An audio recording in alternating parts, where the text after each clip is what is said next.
I love your podcast. I listened to one episode that I think was audio, and then I watched Lynn. Lynn Smith? Yeah. Yeah. It was a great interview. Thank you. Guys, I'm super excited to introduce you to Kristin Casey. She is the author of Rock Monster, My Life with Joe Walsh. She is a fascinating individual. She's a writer, she's an intimacy coach, and she is someone that really understands the true dynamics of personal relationships and is trying to help people understand how to connect it at a deeper, more authentic level. She's got some new projects coming up I'm sure we'll dig into, but she is just a really fascinating individual. I'm super excited she agreed to be on the Ripple Effect podcast. So let's dive right in.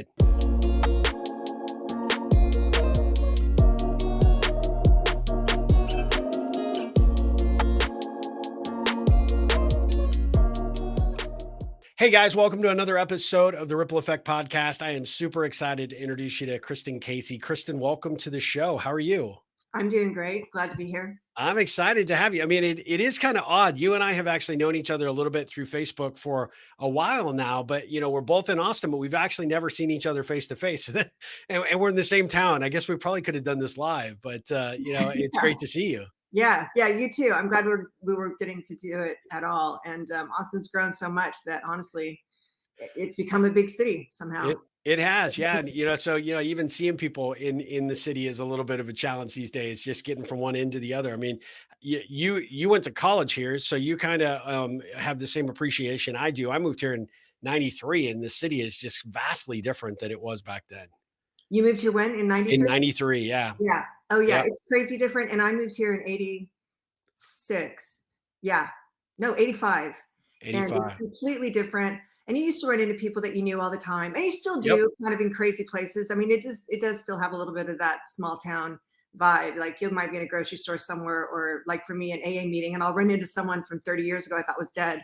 But we're all about 1 degree of separation from each other. I'll bump into you at HEB one of these days. Yeah, I'm sure we're definitely gonna do it. If not, we're gonna make it a point to get coffee for sure. So I'm super excited to have you for this show, because I think all the work that you're doing. I know really I sort of want to just describe you as a really forward-thinking writer in a lot of ways. I know you're working on some new projects, and we'll come back to the book Rock Monster to talk a little bit about that. But I really would like to give my audience a sense of kind of who you are, kind of where you started. I'm really big about the origin story of people.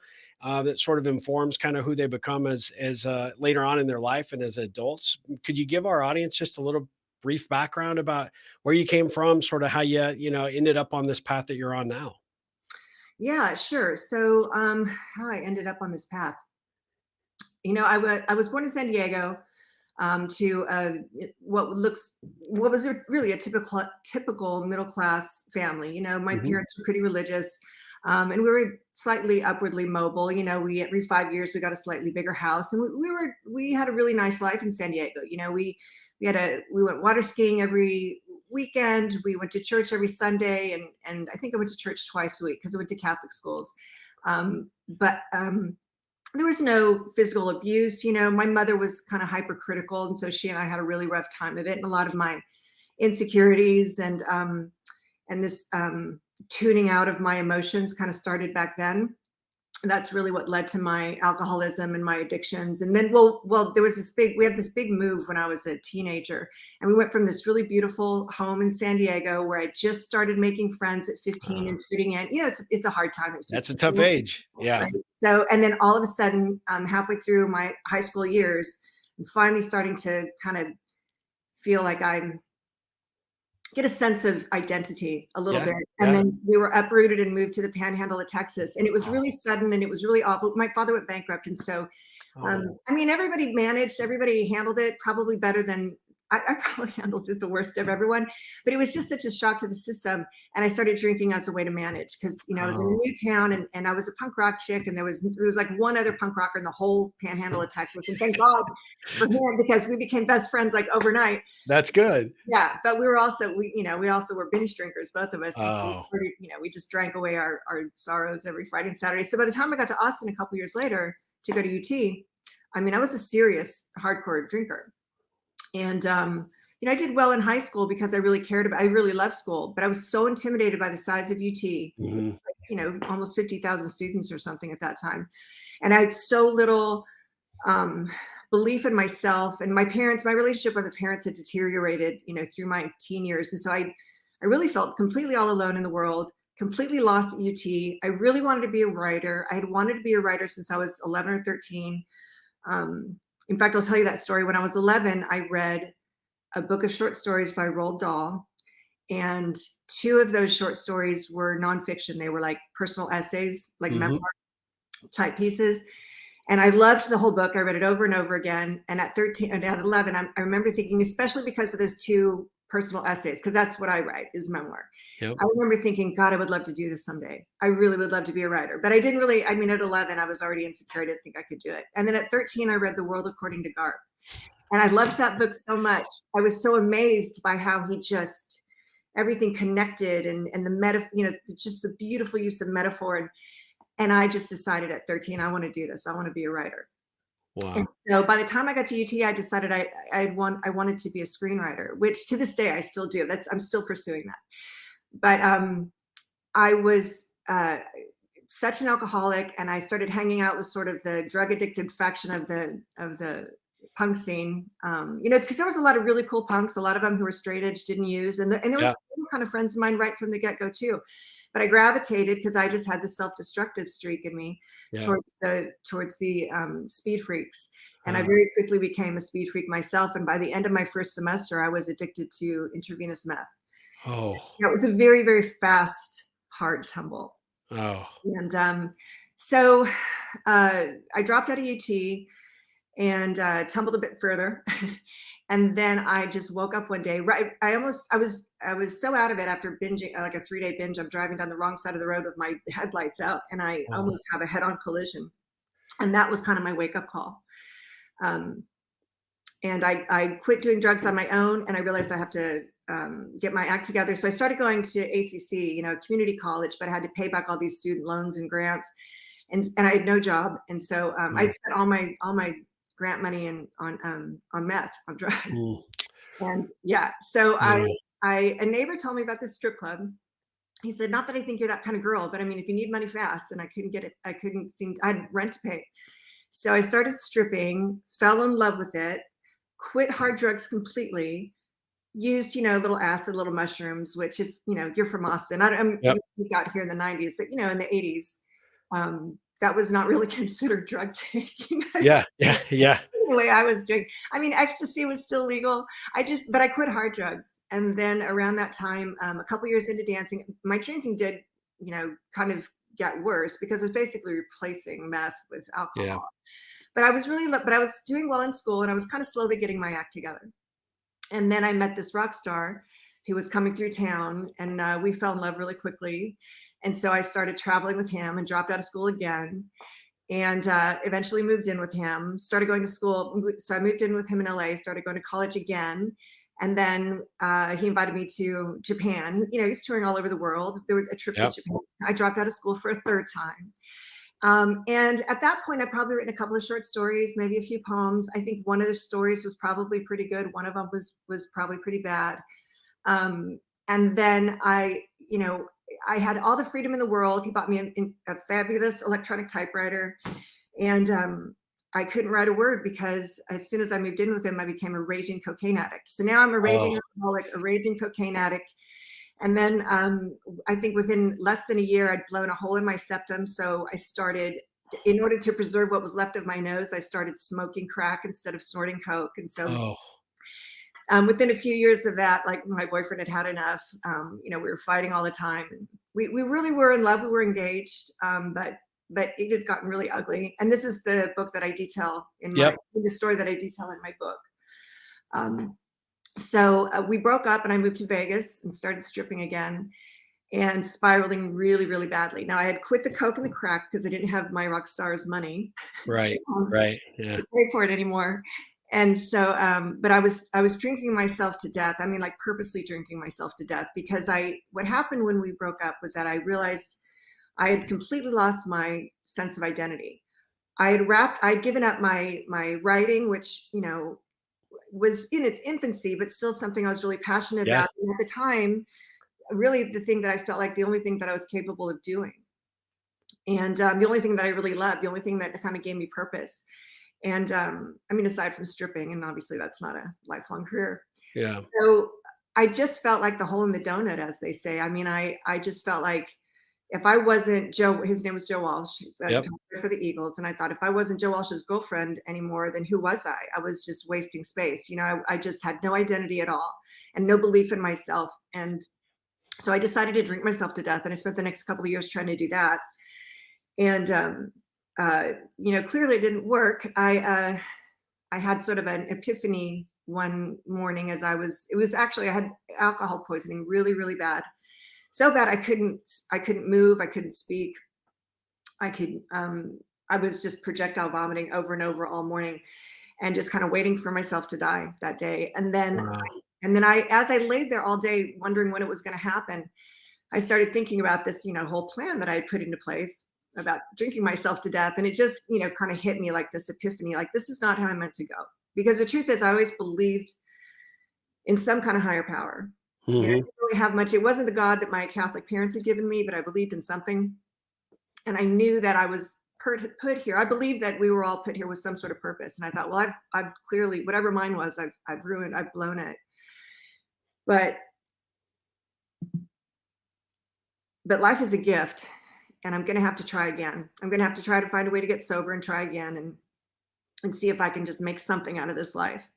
And Was so, there a moment at that point that really sort of made that message come through to you? Or was it, what really made that shift for you in that moment, do you think? you know, as I was laying there, because I probably had woken up around 8 or 9 o'clock that morning, and I was, there was a clock on the wall with a second hand, and so I could actually test my heart rate, and it was over 200 like all morning long. And Wow. I was pretty sure that that wasn't sustainable. I was pretty sure that that's why I might die, because I couldn't talk. I mean, it was really, it just felt like I might die. And you're And so alone this whole time? Really? At that point? I was what, at Oh, home? you were alone at I that was point? alone. Yeah, Okay, yeah. I was at gosh. my best friend's house, but he had left first thing in the morning, and he saw me kind of come to as he was leaving, and he recognized that something was wrong, and he kept asking him, do I need to take you to the hospital? And I just kept shaking my head no. And he knew what I was doing. He knew I was trying Yep. to take myself to death. And so, and he couldn't afford to lose his job, so he had to go, Mm. not knowing if he was going to come back to a dead body or not. But he also knew that's what I wanted. And so as I was laying there, one of the first thoughts that came to me after a while was, why am I not happier about this? You know, I should be excited. This is what I've been pursuing for 2 years. And that question made me start to give it a lot of thought. And that's when I started thinking about, you know, there's some sort of higher intelligence that put me here. I have a purpose. I've probably blown it. But I also thought, what if reincarnation is real? This was probably the strangest thought, but it was the thought that actually probably pushed me over to this side of the fence of like, all right, maybe I'll try a different way. It's because I thought if there's such a thing as reincarnation, I'm going to be born with all the exact same problems I have right now, only I'm going to have to go through high school again. And I thought, Yep, no, don't. that just seems like too much to ask. Yeah. So yeah, I just really, it was like a veil was lifted from my eyes. And, you know, maybe it was divine intervention. Maybe it was a spiritual experience. Maybe it was just my rational thinking coming back, because Yeah. I wasn't able to drink. I drank 24/7. I drank the second I got up to the second I Wow. passed out every day. So that was the longest I'd gone without a drink in, you know, months at least. Wow. And so maybe just this rational thought was able to finally get through. I'm not exactly sure, but I called a friend of mine that I stripped with who I knew was sober. She was out of town, but she told me where to go to a meeting. It took me a couple of days before I could get out of bed. But I went there, and I hated everything I heard. I thought these people were crazy. They made no sense to me. I was like, y'all are talking about hope and forgiveness and willingness. Like, I'm dying here, people. Yeah. How are you? I need some practical advice on how to not drink. But I also kept going back because I had nowhere else to go. And they also seemed to think that I wasn't the horrible person I thought I was. And they seemed to think that they could help me. And I just kept going back. And after a couple of months, I thought, well, I'll work these 12 steps, probably prove they don't work. And then I could drink myself to death with a clear conscience. And then, of course, funny enough, they worked, and I never drank again. So in that first day, when I made that decision, okay, if I live through the day, I'm gonna call my friend and try out that AA thing. From that moment forward, I knew I needed to find a purpose in my life, because I wasn't gonna make it otherwise. I was gonna end up right back there in that bed, half dead. Because without a purpose, there's no point in living. And I mean, I suppose there are people who live without a purpose, but they seem pretty miserable to me. Yeah. So I just started trying to figure out what my mission in life was, what I was good at, what I was meant to do. And that was a really long haul, because I still wasn't very, I still had no confidence. I still had a huge self-esteem issues. I still had a lot of self-loathing that I had to work through. So, I started getting a lot of therapy. I moved back to Austin.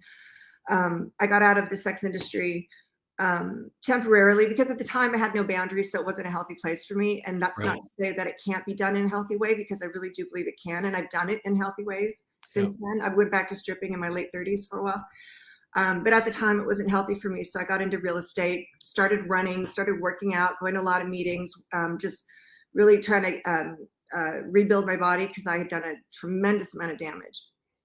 Some of it permanent, but nothing life-threatening, thankfully. And so and then a few years into sobriety, I was back in Austin, maybe 5 years into sobriety, and I realized I was miserable. And I was writing like short stories. Again, I wasn't showing them to anyone, and I was writing very slowly. And I was trying to also start a book, and I was writing that very slowly. And it's mostly because it was just, when you don't believe that you can do something, it's very hard to make yourself sit in front of the computer or wherever, your workbench or whatever, and make yourself do it. But I live in Austin, right? Well, this is a town full of creatives. Thank God. Like that, it has been such a godsend, such a blessing to me, because one thing I love more than anything is live music and going out dancing. So I realized 5 years into sobriety, I'm miserable. All I do is work and run and work out and go to meetings and help other women get sober. And that's, that's gratifying. But there's no joy in my life. There's no fun in my life. So I started going out dancing, and I started meeting a lot of musicians and people at the shows, making friends. And so this kind of leads to my second path.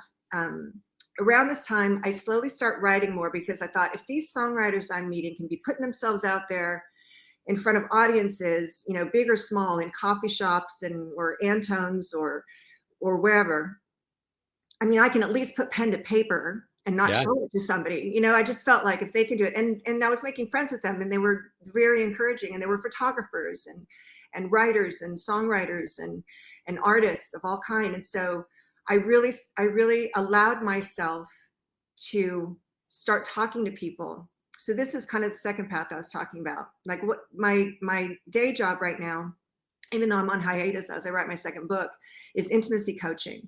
And when I first got sober, I had this huge, just tremendous fear of intimacy, partly because I felt like I'd lost myself in my ex. And if I had trouble making friends, because I had a lot of, self-loathing still, and a lot of self-esteem issues. And so you don't, necessarily want to see and be seen in the way that you need to do to make genuine friends, right? You want to hide yourself. You want to show them a certain, just one aspect of yourself. You put on a mask, certain airs for certain people, right?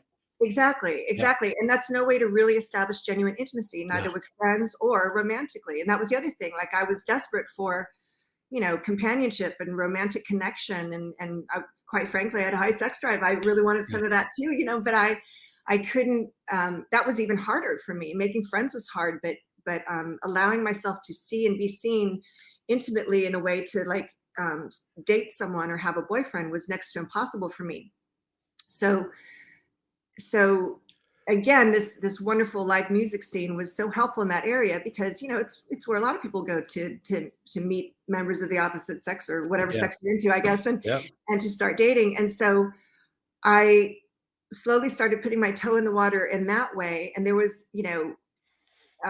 as far as my path to become an intimacy coach, I would say, 12 or 15 years later, what I did was I decided I need to learn how to do this. So I'm just going to go out. I'm going to put myself out there. If I see a guy that I like, I'm going to try to introduce myself or learn how to flirt, because if you've only ever flirted, and I was really good at flirting when I was drinking, but sober Yeah. was like a whole different experience, right? It's completely different. I had no idea how to do it. I was terrible at it.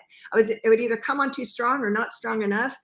And just I didn't know how to reject someone politely, so I'd end up on dates with guys that I didn't even like. And basically I spent the next number of years, I don't know, 5 years maybe, making every single dating, sex, and intimacy mistake in the book, and just dusting myself off, getting over the embarrassment of it and doing it again. Well, And let me ask you. So what were those steps that you took in order to overcome that at that time? Were you finally starting to find your inner fire, your confidence, and recognize that you had something significant to give to other people that you were with, friendship or otherwise? I would say little by little, like, people found me interesting. Yeah. If I would, there were some really nice people who would go to see the same bands that I would go to. And I could tell they could even see that I was fragile, and were actually very confident people who went out of their way to make me feel, Included, probably, right? included, Yeah. Yeah. included, yes, and interesting, and like I was enjoyable company. And then social media started to become big, and I found that, well, if I can't show people my writing, I can post my poetry on my MySpace blog, and maybe someone will stumble on it and not think it's horrible. And then all of a sudden, all these people found it and started telling me how much they liked it. And for the first time, accidentally, I got all this positive feedback on my Yeah. writing. Yep. And that gave me the confidence to put more of my writing out there.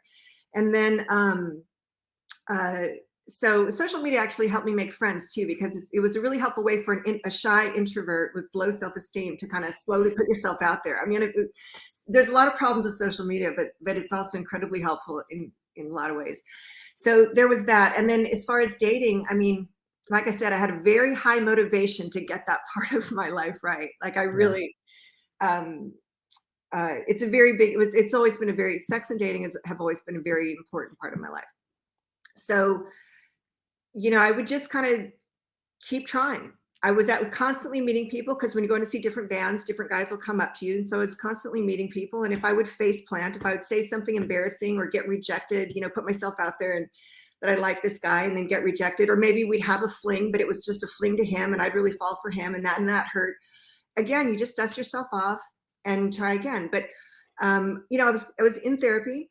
I was going to, 12-step meetings at the time, which was very helpful. I was in talk therapy, one-on-one talk therapy. I did group therapy for a while. And 12-step meetings are a form of group therapy. Yeah. I journaled constantly. I'm a huge believer in journaling, especially as a writer, Yeah. But I even at one point realized I'm going to stop journaling about everything going on in my life and only journal about the interactions with potential friends, whether they're going well or going badly, like how it went. And then I'll have like a record of my patterns. And years later, I went back and started reading all these journals. And let Yeah. me tell you, the patterns, my ridiculous patterns of making boys chase me, or being too forward and then making them chase me. They jumped off the page like you wouldn't believe, like it was laughable. I just thought I should have read these as I was writing them, but you can't really see it so much when Right. Right. So I believe in, talk therapy and journaling are two really big ones for me. And as a writer or a creative, I guess any creative, putting your stuff out there on the internet to fellow artists. Yeah. I joined this one incredible, I don't know if it's still around, but at the time it was an incredible short story critique community called Zoetrope, which Francis Ford Coppola, I think, started. Really? Yeah. And so I thought, well, I want to get my short stories critiqued, and I don't want to show them to any of my new friends yet. Some of my artist and musician friends were like the best in the business here in Austin. Like you would know their names. Like I wasn't going to show them my little poems and short stories quite yet. So I put a few of them on. You have to critique some others. And as a writer, critiquing other people's work is actually really helpful. It teaches you how to become better, right? So workshopping stuff, right? And so I put some of my stuff out there, and I would get, if I got 5 reviews on one of my short stories, 3 of them would invariably be great. One would rip me to shreds, and one would be neutral. Yeah. And so I think a part of it is putting yourself out there. Like I've said that a few times, right? When it comes to making friends, when it comes to dating, or, showing interest in a guy, And when it comes to as a writer, or any work situation, putting yourself out there. Yeah. So I mean, in a way, you could call it a form of networking. What I was doing, Yeah. just Yeah. trying to make friends in the creative community. And I was going to poetry readings. Oh my God. And that was one of the hardest things ever. But I read somewhere, because I didn't write a lot of poetry, but sometimes I'd be writing something in a short story and it would come out kind of poetic. And I think, oh, I'll take that little phrase and I'll make a poem out of it. And I started writing so much around 2004, 5, 6, 4, 5, and 6. That stuff, I mean, I'd go in the shower and a whole poem would come out, or I'd go to bed and a whole scene for my book would come out, or half of a short story, or the ending to the short story that I hadn't been able to figure. It's just, you kick your brain into gear when you surround yourself with creative people and you apply yourself. Like, I was very dedicated. I wrote every minute I wasn't working or dancing, I was writing. Right. Yeah. I didn't sleep very much. I had like 4 hours of sleep a night. One of the reasons I was able to write as much as I did and work 60 hours a week was because I had terrible insomnia. So it was actually quite beneficial to me. But, just being dedicated to your craft, networking, putting yourself out there, and just allowing yourself to, face plant once in a while and just say, hey, I'm human, Yeah. and hopefully you're surrounded by good people who also say, hey, she's human, Yeah. they don't Yeah. make fun of you. And finding ways to like workshop your stuff. And so it was, as I went through that process, I started getting a few things published. And then I went to those poetry readings where I had read poems don't come to life until they're read out loud. Somebody has to hear them, kind of like a tree does when a tree falls in the forest. Does anyone hear it? Yep. And the truth is that nothing comes to life until someone hears it.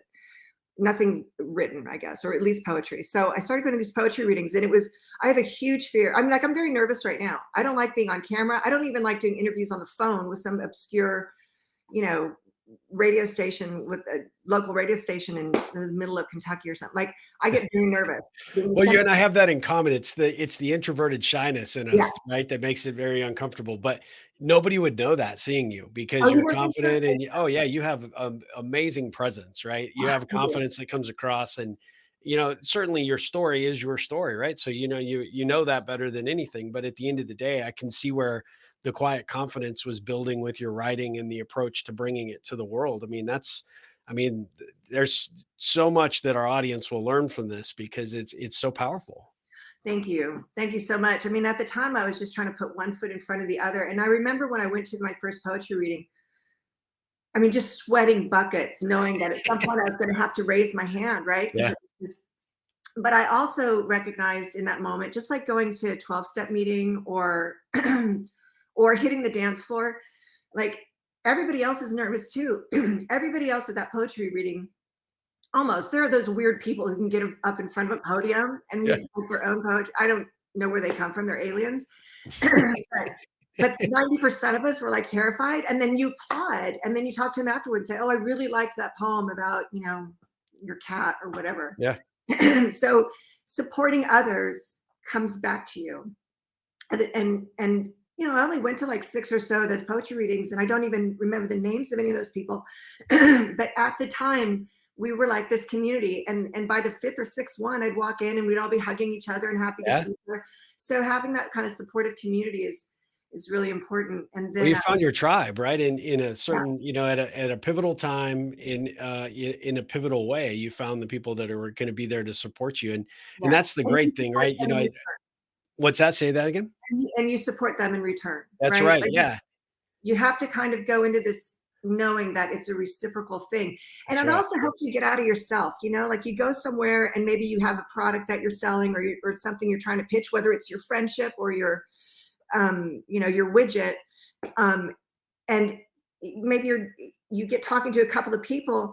If you're just focused on what you're trying to get across, you're going to be nervous, You're gonna right? miss, But if yeah. you engage with the other people and start asking them about them, you get out of your head, you get out of yourself, And I find that's one of the best ways to get out of nervousness, I right? agree. Yeah, absolutely. It's a heck of a great tip for sure. How much of that sort of that confidence that was quietly building as you were finding your tribe, finding your voice, right? Which is sort of ironic as we record this. One of the things that I do is I have a Ripple membership that we have folks that belong, and every month that we do the membership has a different theme. And this month actually for November happens to be finding your voice. So it's so ironic that we're doing this because this, as most of my interviews are, they're fairly unplanned and sort of organic. So the fact that you're bringing this up at this time is really, it just totally makes me smile. But how much of what you experienced in sort of your counseling and the AA steps that you were going through and following those meetings, how much of that was informing some of the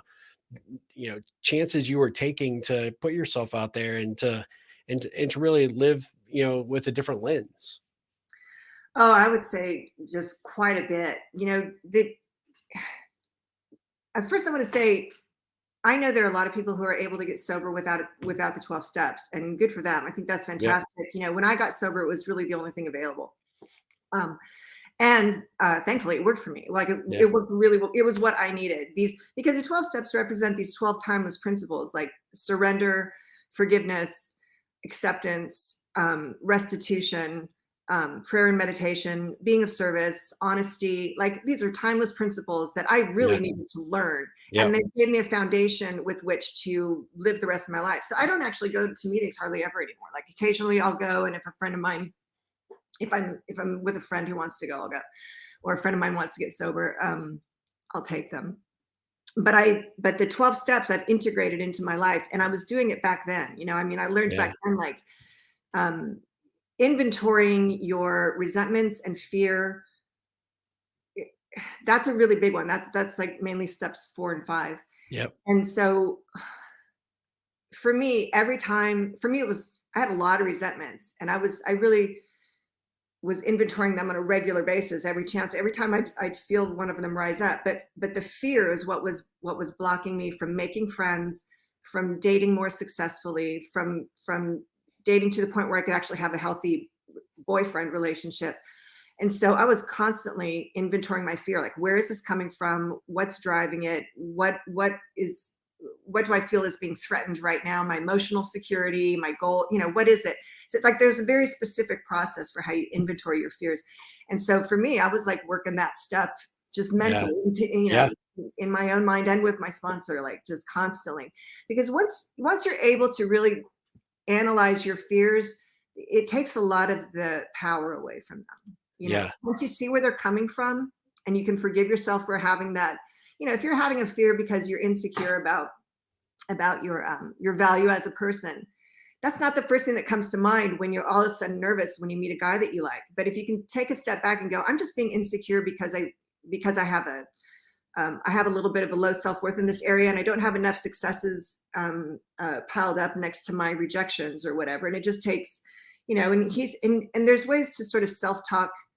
You just learn ways to bring yourself to sort of center yourself in the moment. And so Yeah. to me, that the steps to, but honestly, a good therapist should be able to help you do that, right? Yep. I mean, Yep. or a good Google search could help you. I mean, you can Google how to do that. It's true. Yeah. But yeah, just getting a handle on my fears and where they were coming from was a big deal. Well, and you make a really good point. I mean, a lot of the things that we sort of compartmentalize and we put off in that dark, recesses of our mind and our heart, right?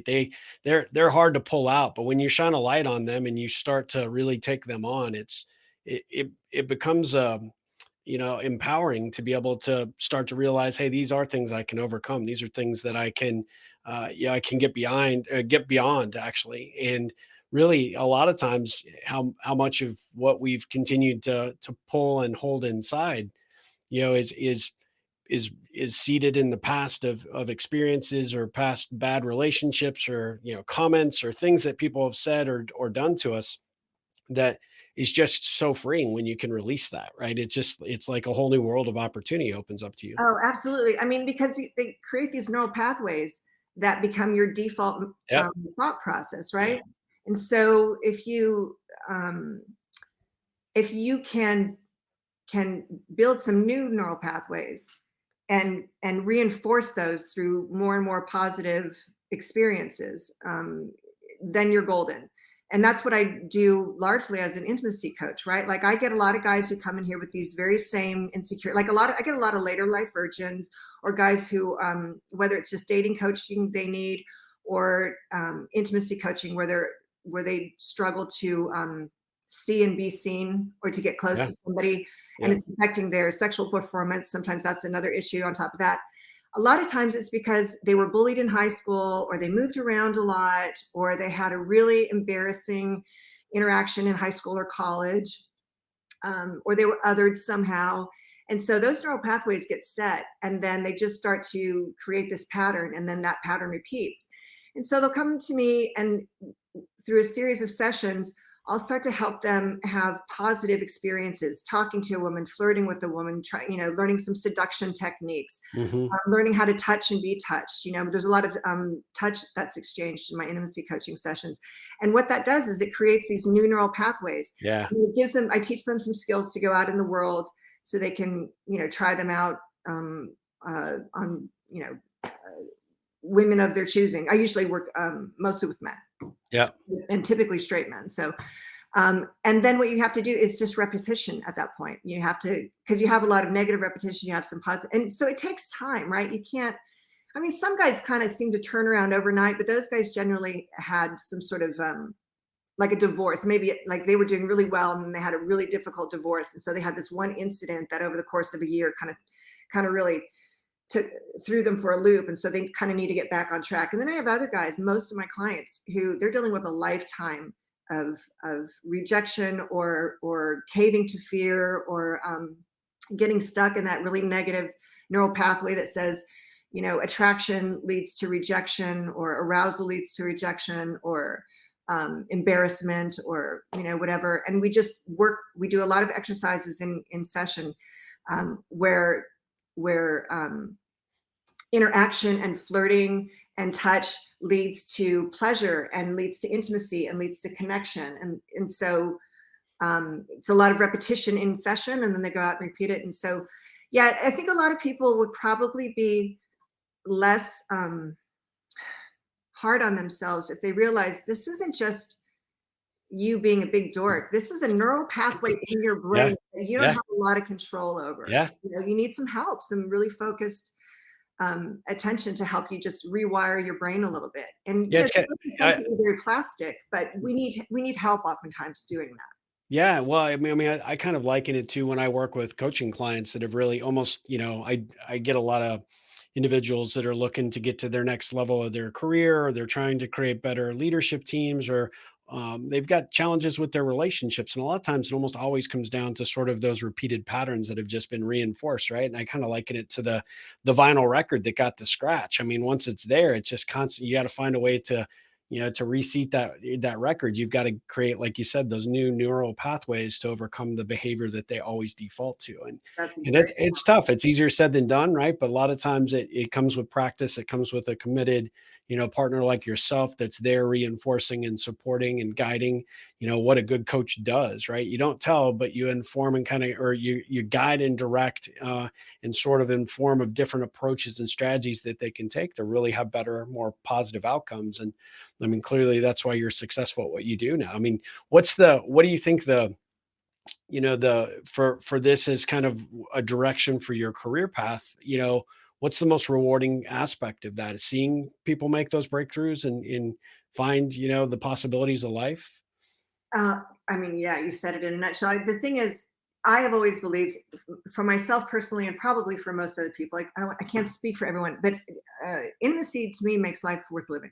It Yeah. really does. I mean, I'm not somebody who uh, I, I'm single most of the time. I like being single, so I don't have like a husband. I don't have kids. I'm not into kids. Like sometimes that is what's most rewarding to a person, but to me, intimacy is what makes life worth living. And whether that's whether that's short term or long term or very fleeting, and I mean emotional intimacy and but Hmm. also physical intimacy. Like they're Yeah. both to me. I want them both. They need them Yeah. both. Yeah. And so knowing that's one of the reasons I was so tenacious because I was never born and especially resilient person. I would say quite the opposite, which is why I became an addict.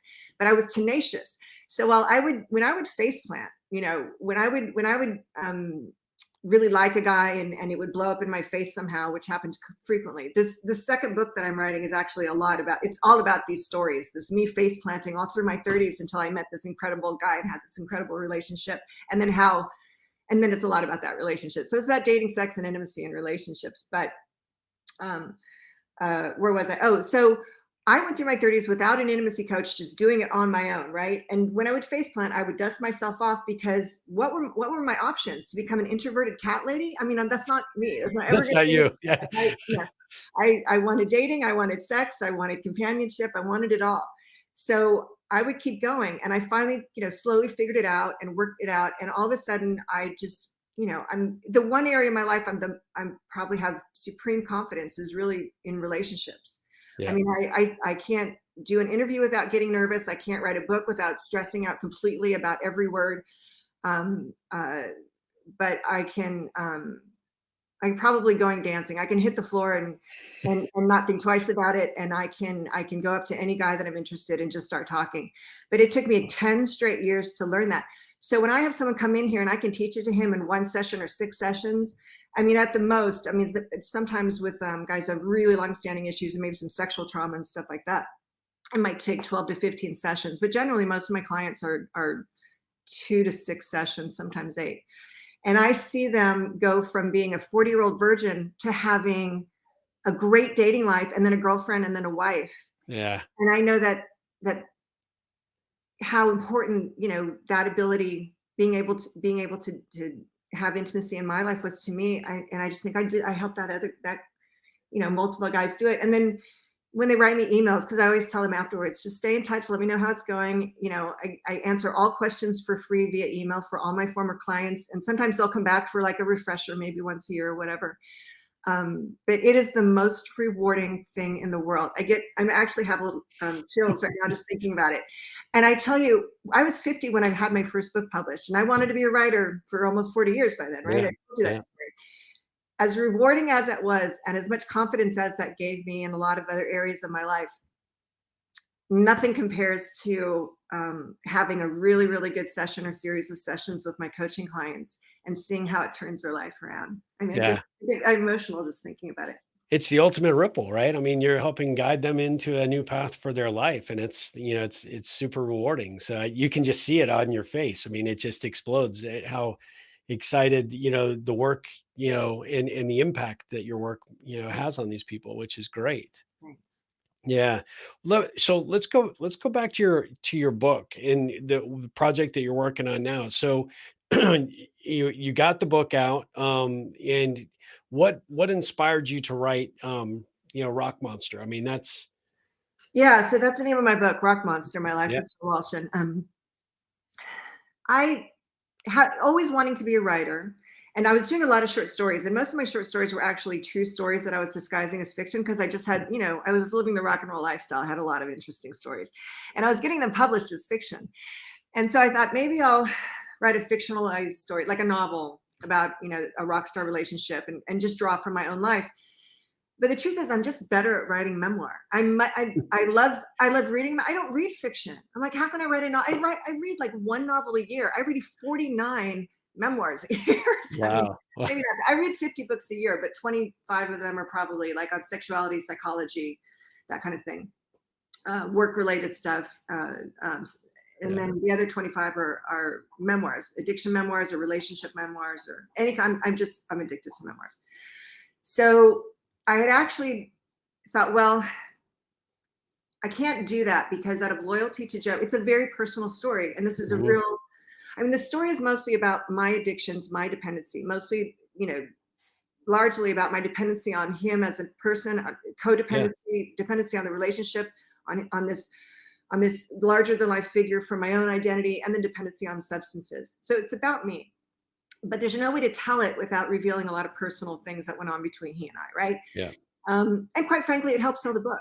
I mean, a certain number of people are going to want to read a really good addiction memoir, but a much bigger number of people are going to want to read an addiction memoir that incorporates, a lot of private details of a rock star that they're really into. And So I thought, I can't write that book out of loyalty to Joe, because we had stayed friends, and we broke up for good in 95, but we had stayed friends, and I saw him whenever he came through Texas. We'd spend time. We even talked about dating again at one point in 2006.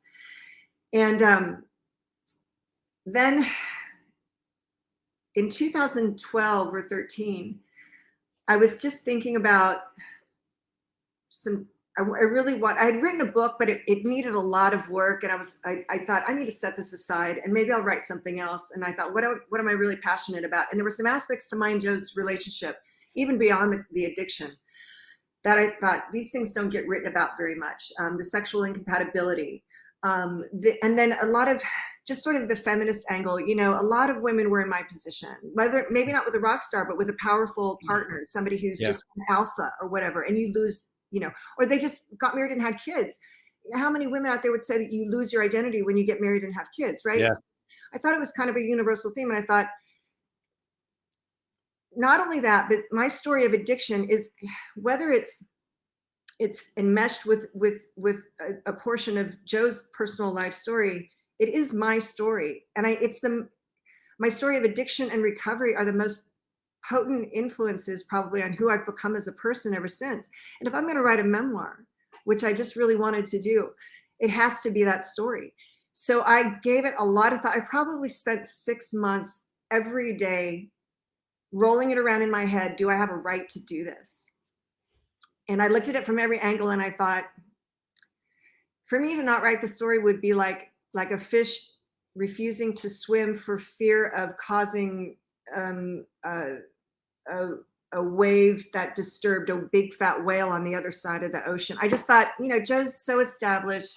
I'm going to be respectful. I'm not going to tell all her secrets. You know, if it doesn't fit the story, God forbid. Let me tell you, that book would have sold, though. I'd have told all her secrets. That book would have been a bestseller. But no, I mean, so I wrote it as respectfully as I could. And, but after about 6 months of thinking of it, I really realized I had to write the story in order to be true to myself. Yeah. In order to respect myself and my best gifts. My highest purpose, again, is with the purpose, right? I really believe that my purpose is both with the coaching to help others find the ability to be intimate, to establish intimacy, to forge intimacy like I have. But my medium, I'm also a writer. And my medium, it looks like right now that my intimacy coaching practice and my book of addiction and dependency don't really overlap. But it's also a story of my relationship with Joe. And how we had no relationship skills whatsoever, no communication skills whatsoever. We were very much in love. So it really was about a relationship and about intimacy. My next book is about what happened once I got sober and moved back to Austin, and that whole story that I just told you about, putting myself out there, making friends and dating and sex and intimacy until I found this relationship. And then that relationship had its own problems that helped me become a stronger, better person, a softer woman and a stronger woman at the same time. So that's the next book I'm writing. And that very much dovetails with my intimacy coaching practice, because it's everything that I learned through the course. When you read the second book, you're like, everything she's learning through her 30s are the things she's teaching in her intimacy coaching practice. So the first two books actually do overlap. The first book and my work overlap a little bit. The second book and my work overlap tremendously. That's awesome. Did that answer your question? Definitely. Well, let me ask you a specific question about both books. What would you want people to take away from Rock Monster, and then the new book? What do you want them? You hope for them when it comes out for them to take away from it? I love that question. So I would say with the first book, there's a lot of themes in there. There's a lot of, I think, important messages to me. But the number one has always been: people will always treat you the way they see you treat yourself. Because great message. What a great message. I mean, people read that book and they say, that was kind of an abusive relationship. And Joe and I were raging addicts and alcoholics. There was a little bit of abuse that took place, right? Emotional abuse, and there was one incident of physical abuse. But I see the younger generation in particular. And I think it was my generation. I'm Generation X. And I think my generation, we raised the millennials, right? So it's kind of our fault. We coddled them to death. And so they don't really have as little resiliency as I had. I mean, they don't have any. Yeah. They don't have resiliency. They don't have tenacity. We've coddled them so much that, and then we also kind of turn the world to crap for them. I mean, they can't. College is 20 times, it's 10 times more expensive than it used to be. The college debt and the loans, the interest rates are astronomical, and just everything. So we not only did we raise them in such a way that they're not really independent thinkers or self-starters, we gave them a world that's just a mess. So it's no wonder that they do have sort of a little bit of this victimhood identity, right? No longer. It's they come by it honestly. But at the same time, I came by my victimhood honestly to a degree. I mean, I was really beaten down emotionally at home by my mother. God love her. We have a wonderful relationship now. She's an incredible person. But she was going through a lot too, and it just kind of worked out that I was a sensitive kid, and I really absorbed a lot of that. Yeah, we have that in common too. There's another connection point we have, Yeah. So I understand that. And wouldn't you say that some people let it dictate this victim mentality throughout their lives, and then others say, I'm shaking that off. I mean, and for me, it literally came down to life or death. I was such a victim that I literally almost died for that identity. And I finally had to say, I can change things, because it's not easy and you need help.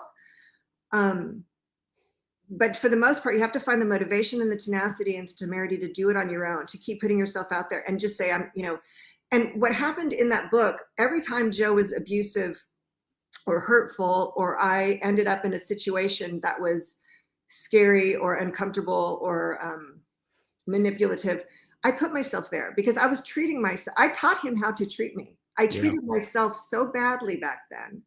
I allowed people to take advantage of me on a daily basis. Other people can't help but take their cue from you, and they will always treat you, maybe not the day they meet you, but pretty quickly. People are always, even subconsciously, figuring out who you are, how much you respect yourself, and they will treat you with the exact same amount of respect that they see you treating yourself with, and they won't be able to help themselves. The nicest people in the world will do it without meaning to. And they'll have to, and at best, they will have to try really hard not to.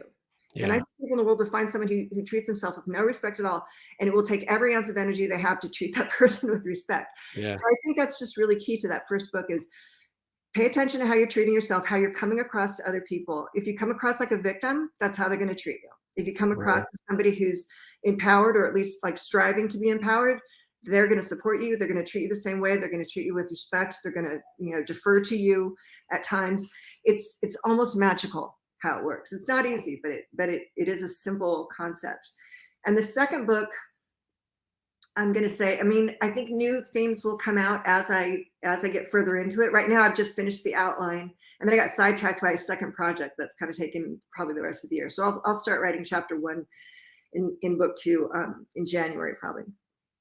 I think a lot of it is about, for me personally, finding this balance between being a strong, empowered person who can set and maintain boundaries, and also being a flexible, receptive, loving partner. Because I finally get to a point where I can have another relationship. My first relationship since Joe and I broke up in '95 was in 2007, right? So 12 years. And I was so concerned about being taken advantage of that I just was kind of a bit of a rigid. I could lash out. Like if I thought you were about to take advantage of me in even a small way, I might lash out. So it was about learning to be strong and flexible and receptive at the same time. A yin yang balance. It was all about me at that point, because that's the only way a relationship's going to work. You can't be too flexible like I was with Joe, and you can't be too rigid like I ended up being in this next relationship.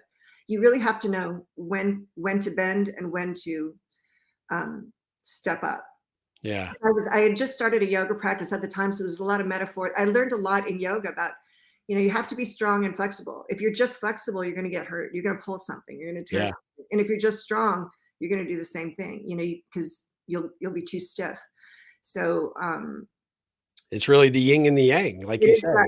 Yeah, That's it's awesome. about finding that inner balance. Yeah, Wow. which is, I think that's something that I will be striving to do for the rest of my life.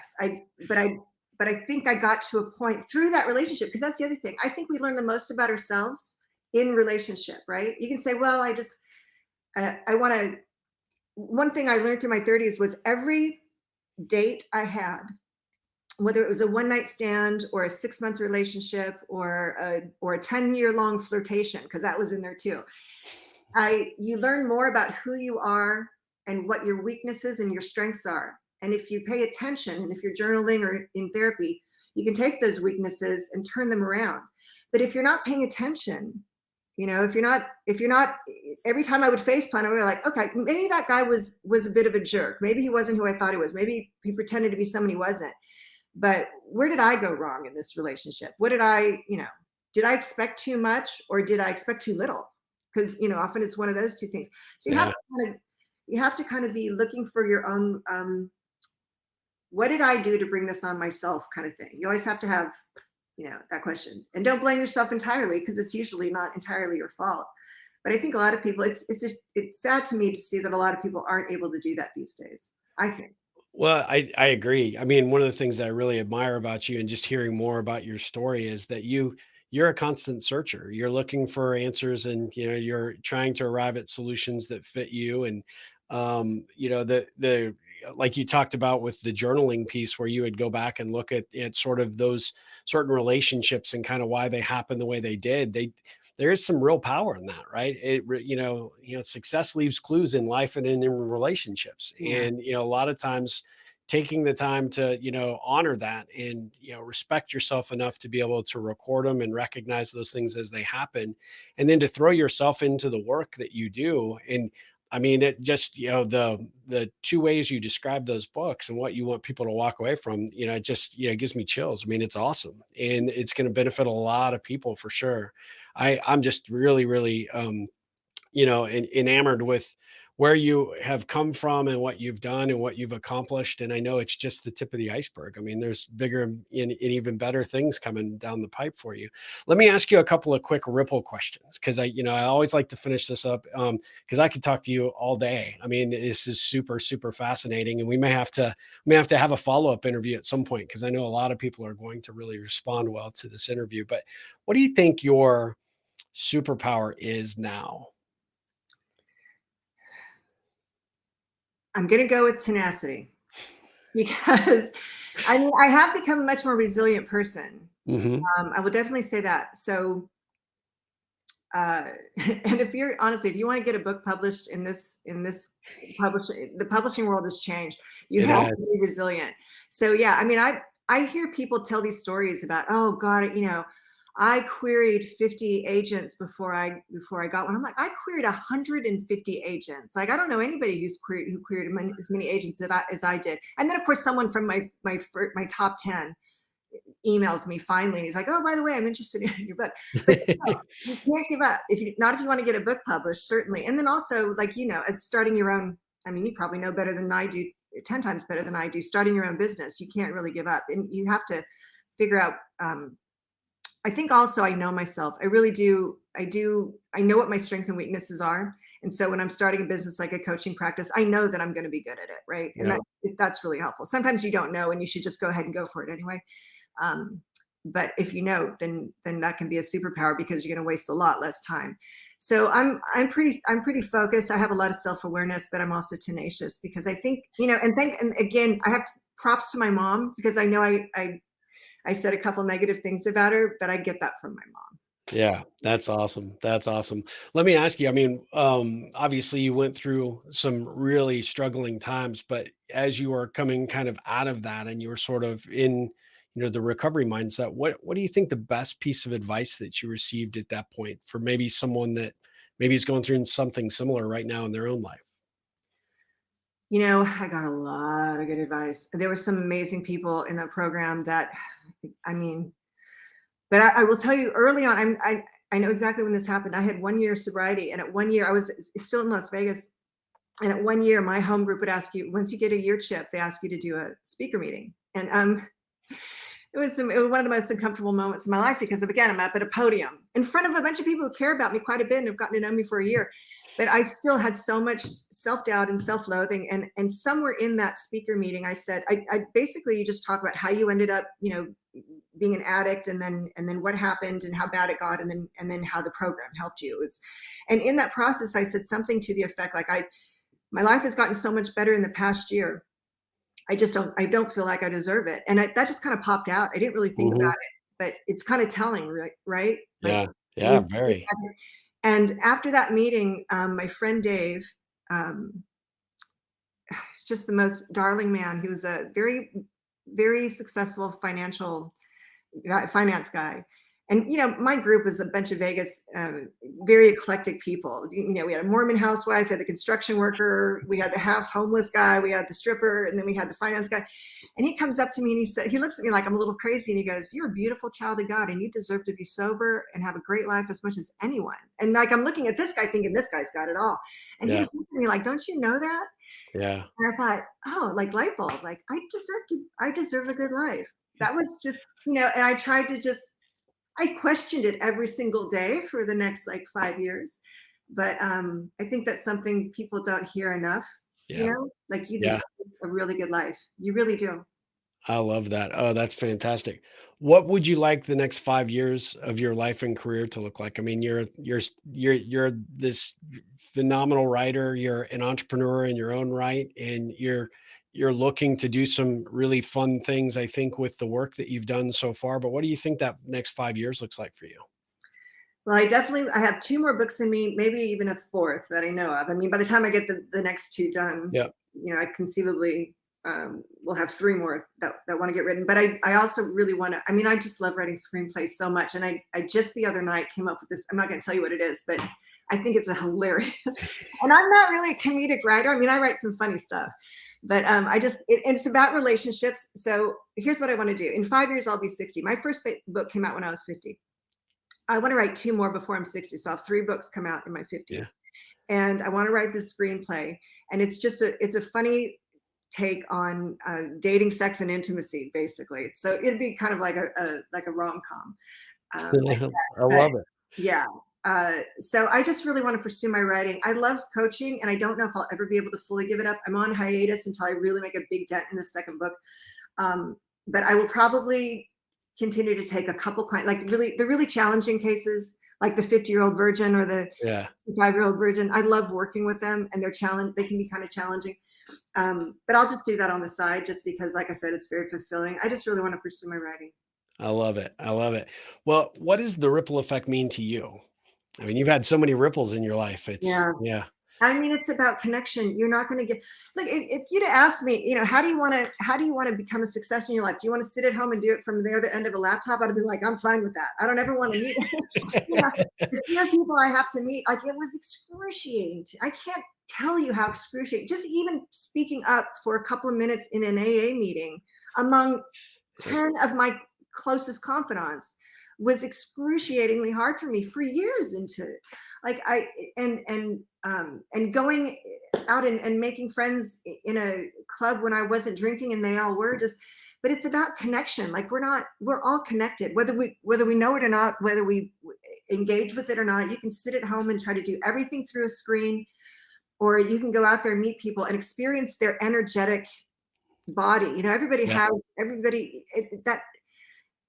While obviously podcasting is a lot easier through a screen, and a lot of things are when you, and I think this pandemic's probably driven it home more than anything could have. Nothing replaces that genuine in-person connection. Yep. And so the more you put yourself out there, I think if you're an introvert like me or a shy person or a little bit insecure, what was even the question? What did you just ask me? What does the ripple mean to you? Yeah. Yeah. I think that you would be shocked you put yourself out there even a little bit. I have found that sometimes it comes back tenfold. Yeah. So if you just face that fear, and the more people you meet, the more people you're going to, that are going to open doors for you in ways that you never, ever imagined. Yep. Yeah. Well, I mean, that's a perfect way to answer with the or to finish with this last question is what kind of ripple can I create for you? Oh gosh, I tell you, if you just gave my book to one person or recommended my book to one person that you thought might enjoy it or get something out of it, I mean, everybody's lives are touched by addiction, right? Yeah. If not in your immediate family, maybe your extended family or a loved one or a friend or an ex or a current partner, whatever, has some sort of substance abuse. It doesn't even have to be addiction, some sort of substance abuse disorder. If you were to pass my book on to one person that you thought might get something out of it, to me, that would, that would create a ripple effect. It does. Done. I'm happy to do that for sure. I know several that actually think would benefit greatly from it for sure. How does our audience follow you on social media, or what's the best way for people to learn about the book? Oh yeah, so pretty much everything that I do, from my coaching to my book and just some random essays and all my interviews, like this podcast, will eventually go on my Yeah, website, which is kristincasey.com. So Kristin is spelled with an I-N, KRISTINCASEY.com. And you'll find everything, links to where you can buy my book anywhere you can get books, like everything from Barnes and Noble to Amazon to your local bookstore, book people here in town. But anything you want to know about me, my social media links are all there. So excellent. yeah. Well, Kristen, it is an absolute pleasure to have had you on the show. I really, really appreciate the time, just how open and honest you were. I mean, this was so great. And I really, we're going to have to continue the conversation another time because I'd love I look to. forward to the follow up. And I wish you the best of luck as you move towards working on that next book. I know it's going to be phenomenal and great. If I can support you in any way, don't hesitate to reach out to me. But I just appreciate you. I really Thank you. do. Thank you so much for this opportunity. It's been fantastic. And also let me know how I can help you out, because I've seen your earlier podcast, like I was telling you, and I'll definitely post a link to this one, but Well, I the work you're appreciate doing that. is fantastic. The work you're doing is really, really necessary. So I'd love to support it any way I can. Well, I appreciate that so much. Well, and for our audience, thanks for tuning in to another great episode of the Ripple Effect Podcast. We'll be back again with another episode soon. But until then, Kristen, ripple on. Thanks, you too.